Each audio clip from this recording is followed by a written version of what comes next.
It's match day, Chelsea at the London Stadium this evening, and I am praying for any kind of win. I don't care who, why, or how. 1-0, one shot on target, I'm taking it. I'll be able to enjoy my weekend that little bit more, knowing we've got 3 points in the bag against Chelsea. Get a heavy defeat like this weekend, it sort of puts a dark cloud over the weekend. I'm looking forward to it. I don't like Friday night games.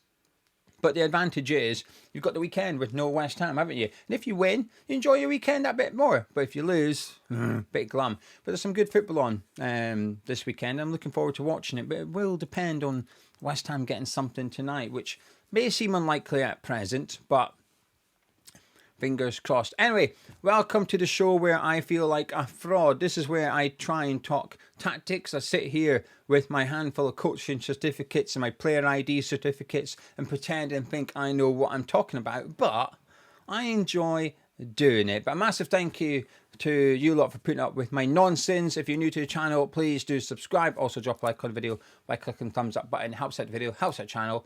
Makes me happy and feel like less of a fraud with my little certificate sat here in my office. I'm going to do 3 different things in today's video. Number 1, I've got a couple of things I want to talk about from the Sunderland game. There's a little bit of confirmation bias on my part, but I do strongly feel that this is our biggest weakness at present and it's something we need to solve. Otherwise, it will continue being an issue for us. Number 2, I want to talk about what Potter could do against Chelsea tonight within his parameters. So in the preview, I discussed what I'd like to do. It involves a back 4. I also accept that's not happening, that Potter is not going to be switching to back 4. So what can he do using a back 3? And then lastly, what Potter is likely to do. So disregarding everything I'd like to see in its prediction time, right? So 3 different ways of going about this video. So let's switch over to my fancy board. I'm trying something new. I've not tried this before. Anything could happen. Anything could go wrong. Wish.com Monday Night Football. Here we go. Right. You got the Timu set up. You got the Timu presenter. Let's have a chat. So I've got 5 screenshots I want to talk about from the Sunderland fixture. 2 of them relate to the same action of play. And it's this one that we've got on the screen now. So this is early on in the first half. And if I tell you what happened, you may remember it. So this is where Habib Diarra went through on goal. Played a quick 1-2, went through on goal, and Hermansen made a really good save. That was the chance. But I want to talk about the build-up, because this is what's been concerning me with our pre-season, and it is the fact that we are struggling to defend the spaces in front of our fullbacks. So let me just draw a circle there. That's Hume. That's Sunderland's Hume that's got the ball. And it's their right back. And we've just got no one on him. We've got absolutely no one on him whatsoever. Now, a few of you commented last week's show, you need some pointers or something, so I'm bringing them to you. Hopefully you like them. Because we've got Jared Bowen here, and we've got Nicholas Fulkrug here. They're watching their centre-backs. And then we've got Paqueta, who was pretty much man-marking Granit Xhaka for most of the game. I would do an arrow, but they're that close together. But that's how we were sort of out of possession. But what it means is that their full-backs are just completely unmarked, that we don't really know what to do with them. So we've got Hume there with the ball, and then we've got Ronaldo over here who's unmarked but not causing us any bother, right? But the problem with this is Rodriguez has had to go out to close down Hume because he's sat on the ball, he's not doing anything with it. And Sunderland enjoy it, actually, because it just means that they can move our defensive players out of position without really doing too much. So if I just move up to the next screenshot here, so the ball's gone out from Hume to Hume's now just played the ball out to Tabley on the right wing, who Juve is marking, which is fine. But we've got here is we've got Rodriguez moved up. Now we've got a Gerd looking after Diarra. So Rodriguez was marking Diarra. If I just go back to this one, which has still got the picture on, Rodriguez has had to come away from Diarra to go close down Hume. Hume's given out to Tabley. The ball comes into Diarra. Now Agerd has to come out, and he does. Agerd comes out of defence. He does a quick 1-2 Mayenda, who is up against Kilman, and Kilman doesn't do great. He does a quick 1-2 with Mayenda, who's there. He's in on goal, and it's a great save by Hermansen. But I do strongly feel that it all comes from just us not having any way of marking their fullback. Now, I want to go to this one in the second half. This is the goal. This is what makes it 1-0. Now, I concede that Alderete is a centre-back. He's not a left-back. But he's in that territory, isn't he? He's in that area of the pitch where the left-back will usually occupy. Now, in this instance, the left-back's actually up here. Ronaldo's gone forward and Tadebo's got him. He's got his hands full. Wan-Bissaka is stuck. Wan-Bissaka's stuck. Where is it? Here he is. This is Wan-Bissaka. He's out there with a drinker. He can't get forward. James Ward-Prowse has got Siddiqui. He can't go anywhere. Rodriguez is out the screen with Diarra. He can't go anywhere. So Jared Bowen eventually decides he's going to go over and try and press him, but he gets nowhere near him. The guy's got all the time in the world to get his bearings right and get his cross in. And don't get me wrong, it's a wonderful cross. And it's a brilliant header. I still feel like Hermansen should be doing a little bit better with their first one. Kilman should be doing a lot better with their first one. So is it this the reason we conceded the first goal? Kind of. I would suggest that we should still be able to defend it. We shouldn't be conceding goals from crosses, 10, 15 yards into our own half. But ultimately we did. And I think it becomes as a result of the lack of press from the fullback position. Now I want to switch to the second half. This is just 3 minutes in to the second half, and this is their first big chance. And again, the guy on the ball is their right back, Hume. Hume's got it, and he's got all the space in the world. He's got no press on him whatsoever. And again, we do it quite timidly. James Ward-Prowse on this occasion, James Ward-Prowse, is it? No, it is Rodriguez. Rodriguez starts to go press him, which means that Diarra can now start to make his run. Now, he does go to make this run. He doesn't have to in the end. Juve's stuck. Juve's here with Tabley. He's stuck. Now, what does happen is one of our other weaknesses, I think, gets exposed here, which is that Meander makes this move here. Kilman can't keep up with him. It's a good ball in the end. Hume just plays the ball just right in there for Meander to run into. He gets it. Kilman, he doesn't block it. That's the one where the ball comes in and Hermansen sort of gets his fingertips to it, and Adringa ends up having a shot that goes well wide. But it's just quite simple. It's a simple ball, simple run.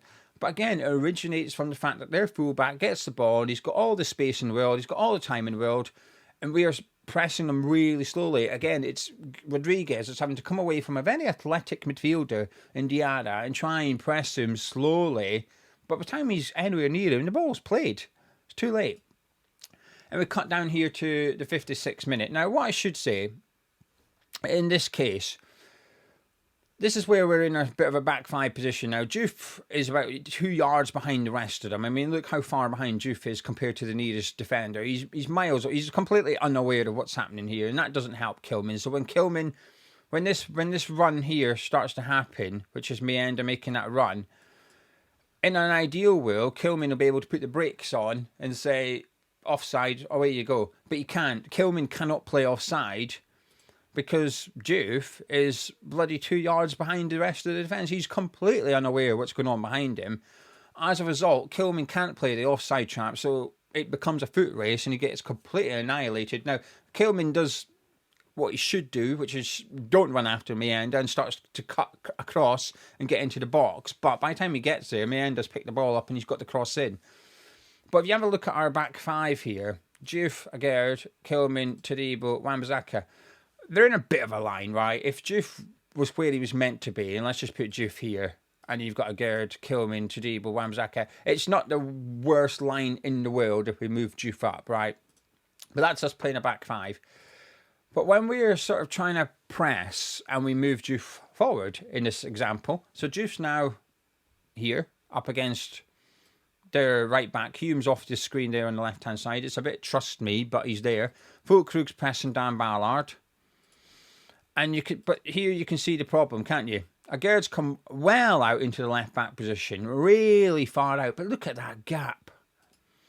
Look at that gap between Aguerd and Kilman. So we've decided that we're going to push forward a little bit more. And I think I will say, in pre-season, we've been okay at this. A bit more of an aggressive press, going man for man. We've not been the worst at it. And what we can see is that we've got... Let me see if this works. No, it doesn't. Let me do it again for you. But we've got our back four now. It's in terms of like being in line with each other, it's fine. It's just that massive gap between Agard and Kilman that's a problem. Now in pre-season, I thought we were okay at this. Actually, we were better than this at pre-season. But the big issue here was that Diarra just ran, and Ballard ended up just playing this ball straight into the channel, and Diarra picked it up. Rodriguez huffed and puffed, got back, he blocked the cross, went out for a corner. So it was good defending in the end by Rodriguez.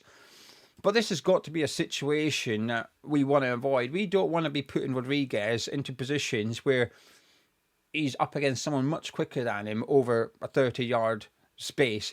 But it all comes from just a poor press, really. Juve went forward. Like you can see him. Hume, his man's not causing a bother. Fulkrug isn't far away from Ballard. I think it's just an excellent pass from Ballard. Excellent run by Diarra. But just a massive gap between Agard and Kilman.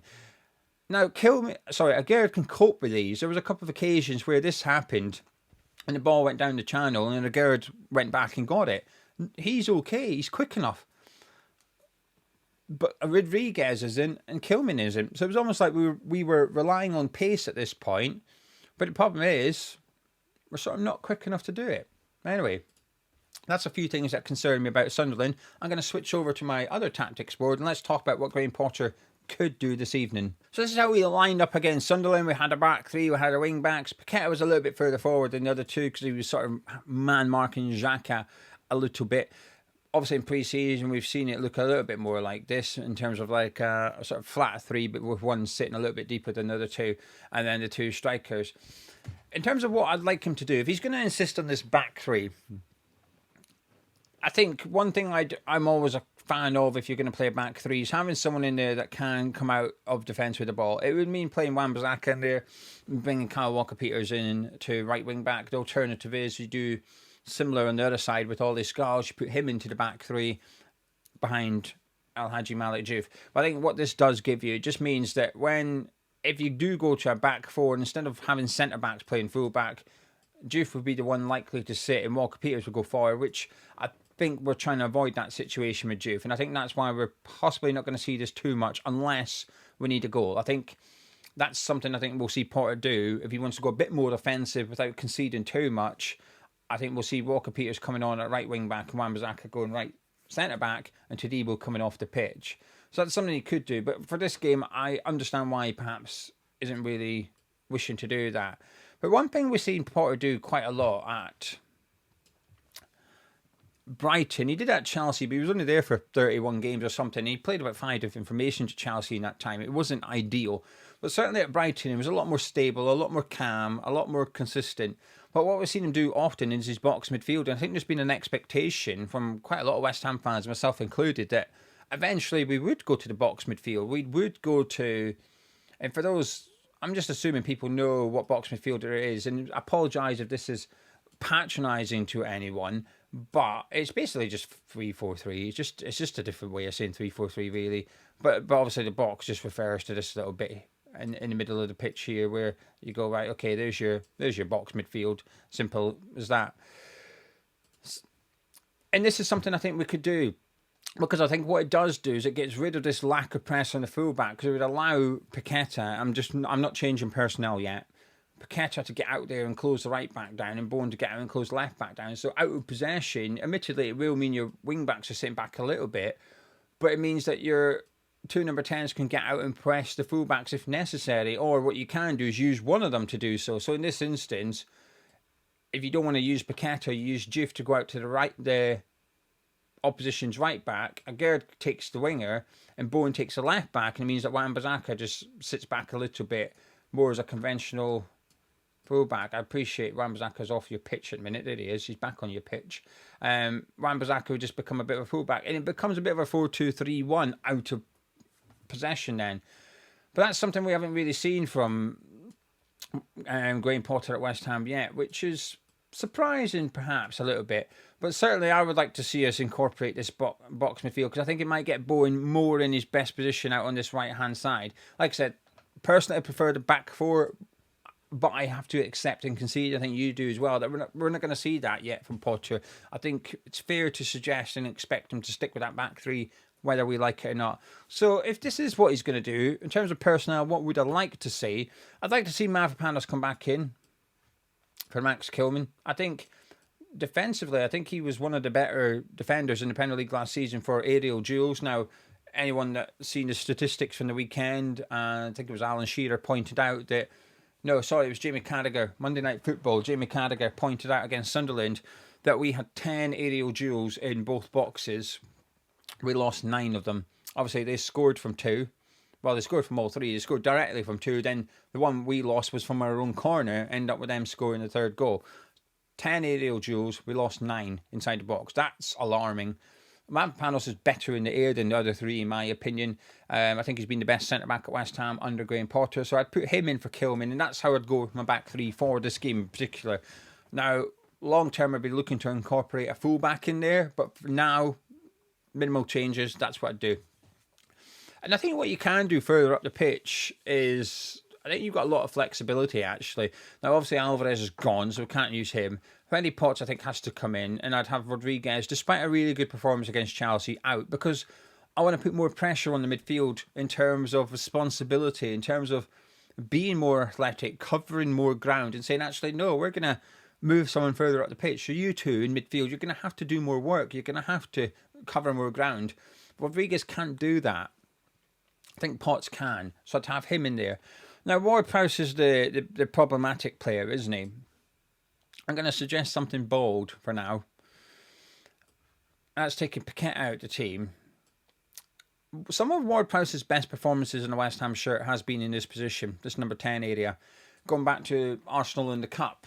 Under David Moyes, I thought Ward-Prowse, listen, in possession, you're sacrificing something, right? I'm not pretending he goes there and he turns in to Ronaldinho or anything. That does not happen. You get a workhorse just further up the pitch. But our pressing game is so bad at the minute, I think, that having someone that's really good at it or has a lot of energy and stuff wouldn't be the worst thing. And I think Ward-Prowse can do that. It would just be, what do you do in midfield? And unfortunately, we just don't have much options. Is it Souček? Do you bring Irving in? Do you give him an opportunity? Do you stick with Rodriguez next to Potts? Do you bring in Lewis Orford? I don't think any of them are the answer. I think this is the problem. We have a massive problem in midfield. And I think because of that, that's maybe why we're seeing Potter stick with his 3 in midfield, because he's just not very confident in any 2 from the options. And I appreciate the popular call will be to leave Paqueta there, but the reality is he deserves to be dropped, in my opinion, after that performance against Sunderland. He's not been very good. He looked good pre-season, but he didn't look good against Sunderland whatsoever. What would be the best solution? I don't know. I'm confident in the rest, by the way. Bowen, Fulkrug, Juve, Agerd, Mavropanos, Saribo, Wan-Bissaka. All them happy with. Potts happy with. It's just these 2 positions. Because ultimately, there's no one really here.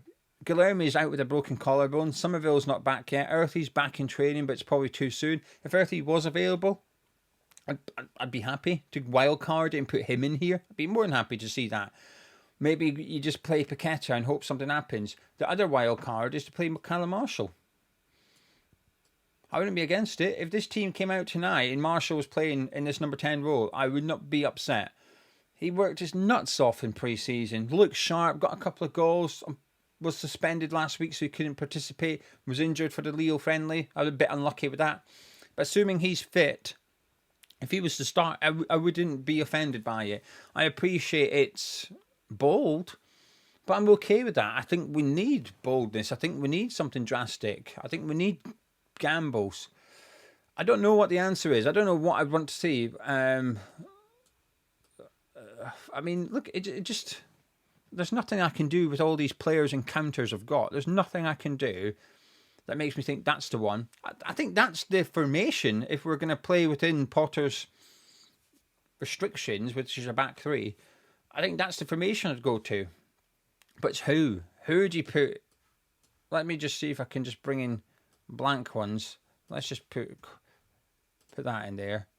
Oh, I've done a goalkeeper. I did this mistake last time, didn't I? Let's get rid of that one. Let's try that again. Right. We need 2 of these. Welcome to nonsense with Geo. You watch him struggle in real time. Why is it? Oh my God. What is going on here? I'm not editing this out. I'm leaving it in. I'm owning it. There we go. That's what I'm after. I'm after one of them. And I'm after another one of them, please. Look at that. I'm learning. That's how I'd learn. That's how I'd line up tonight. Within the back three thing. And I don't know who the other two are. I don't really... There's no one I feel strongly about. I don't want to see Ward-Prowse. Souček next to Potts. Rodriguez. Orford. Be a bit bold, wouldn't it? Potts and Orford. Who do you play next to Fulkrug? I feel like Paqueta should play. But does he deserve to? I don't think so. Don't think he does. But I guess maybe that's what I'd do. It's just who goes here. Probably Thomas Souček for me. Oh, Jesus, what is happening here? Right then, that's what I would like to see within Potter's restrictions. But what do we think Potter will do tonight? It's difficult to see Rodriguez not starting, isn't it? We know James Ward-Prowse will start, and I don't think Potts will.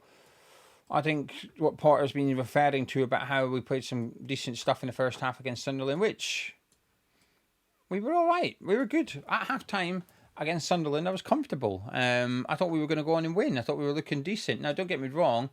A large part of that is because of Sunderland. I don't think they were very good. But I liked some of our plays. That chance we created for Juve, I thought was brilliant football. I liked it. I think, will he go unchanged?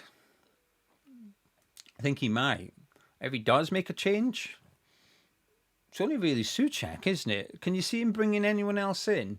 Potts, possibly? Does he take Rodriguez out and put Potts in? Like he'd been doing all pre-season and changed at the last minute? Maybe that's what he does. I feel quite confident. I mean, he's told us Hermansen's starting. I feel confident that will be the back three. That'll be our wing backs. That'll be our strikers.